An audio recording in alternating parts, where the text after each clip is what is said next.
Okay, if the record reflects, it's a little after 6 p.m. It is August 27th, and this is the time and place set for the public forum regarding the redistricting of the 6 wards of the City of Las Vegas. In a moment, I'm going to introduce Judge Fred Kessler, our redistricting expert, to make a report to the Las Vegas City Council and to the public. I will note at this point in time I don't see any members of the public here, but we'll keep this open for a little while to see if anyone shows up. Before I introduce Judge Kessler, I want to put on the record that the redistricting that we are entering into right now is a mandatory redistricting. Under the Las Vegas City Charter, redistricting is permissive anytime the council wants to redistrict and is mandatory after a census year in which 2 or more of the wards are off in population by more than 5%. After the 2010 national census, it was determined that the wards of the city were off by more than 5%, and therefore this is a mandatory redistricting that must be accomplished by the end of this calendar year.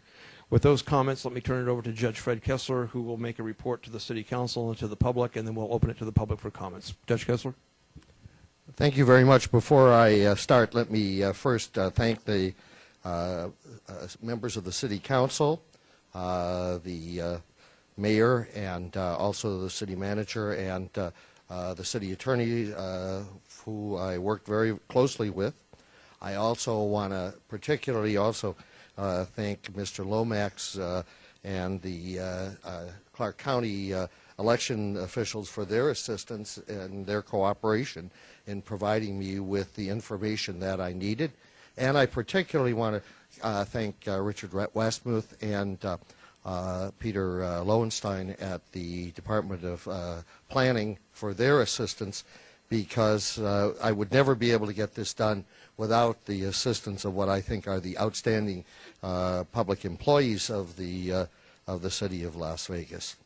I want to thank you all again for selecting me to assist the city in redrawing the City Council boundary lines for the next decade, or until the city growth mandates further alterations.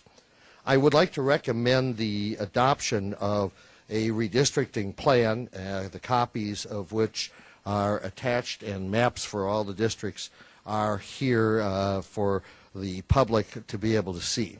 There were several factors that I think I wanted to point out as we do this, and those were important factors in my mind in the way this plan was drafted. It reflects the diversity of Las Vegas after the 2010 census. 52.1% of the population of the city of Las Vegas is non-white. 3 of the city's 6 wards reflect a non-white majority. Second, this plan meets the one-man, one-vote requirements of the law. The average population per ward is 97,253. The third ward, the district represented in the far east end by Councilman Coffin, has the largest population, with a population of 99,997 persons. The fifth ward has the lowest population, with 95,626 persons. This plan also complies with the requirements of the Federal Voting Rights Act. Ward 3, which is 65% Hispanic, comes as close as possible to allow the candidate of choice of the Hispanic residents to be elected to represent that ward. In areas where the most Hispanic residents come from Mexico or Central America, sometimes only 52% of the persons who are immigrants have acquired U.S. citizenship. Here in Las Vegas, those who are foreign-born, it's even a smaller percentage, but there is a substantial percentage, or a substantial number of people who were born here in the United States and therefore have their citizenship. Therefore, when we draft districts that have Hispanic populations, generally there's a rule of thumb that you need nearly 70% of the population to be Hispanic in order for the candidate of choice of the Hispanic community to prevail. I am satisfied that this redistricting proposal would withstand any court challenge. And I have to say, I am very proud that all the past redistricting that I have done here in Las Vegas, we did have one case where somebody did actually file a lawsuit, only to dismiss it at the first appearance in court. Other than that, there has never been a challenge to court case, and many cases I have done in the city of Las Vegas, nor for that matter, with the one exception that I just referred to where it was dismissed in the first appearance, I have never had a case where it has been subject to a challenge. I believe it's cheaper for the city to voluntarily redistrict rather than to have this go to court and have to fight it and pay the much more substantial cost of litigation. This, I think, this redistricting plan reflects an opportunity for the Hispanic community to continue to have a representation of the candidate of choice of that community on the city council. Despite the gradual integration of the African American community throughout all the neighborhoods in Las Vegas, which I think is a very positive sign for the maturity of this community, I think what we have done is we have tried to preserve the cohesiveness of the traditional African American neighborhood on the west side, and that was one of the other things that we wanted to do. And then the final point that I wanted to make on this plan, it tries to enhance the Asian American political strength in the second ward, which now is nearly 10% Asian American. I think this is a plan that serves the community well. I think this is a plan that could be adopted unanimously by the council, and I certainly would urge the council to do so. And I think that it is an easily defendable alteration, and I am very pleased that I was able to help, and again want to thank all of those who I worked with in the community in putting this together. If anybody has any questions, I would be prepared to answer them. If any public person comes here, I'm certainly prepared to respond. I'll turn it back over to City Attorney.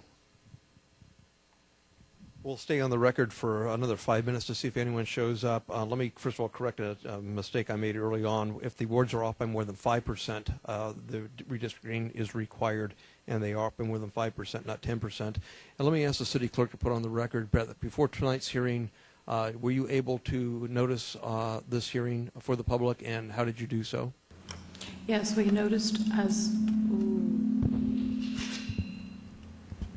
noticed according to our regular schedule on our website. We posted at several locations of the agenda, and I published in 3 newspapers for 3 consecutive weeks: the Las Vegas Review-Journal, the El Tiempo Spanish newspaper, and the Asian Journal, which complies for the Tagalog language.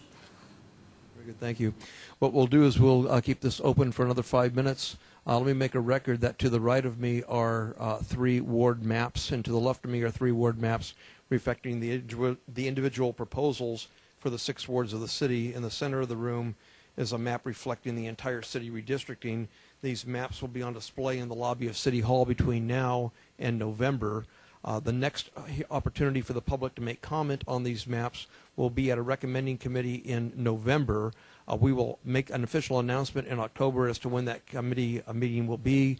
It will not be before November 6th, nor will it likely be after the third Tuesday in November. I don't recall that date. But either way, it'll be one of those 2 dates. We'll notice it and publish it so everybody's aware of it, and it'll be the last opportunity for public comment.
If the record would reflect, it's now 6:16. No members of the public have appeared to comment on the maps, and this public forum is adjourned.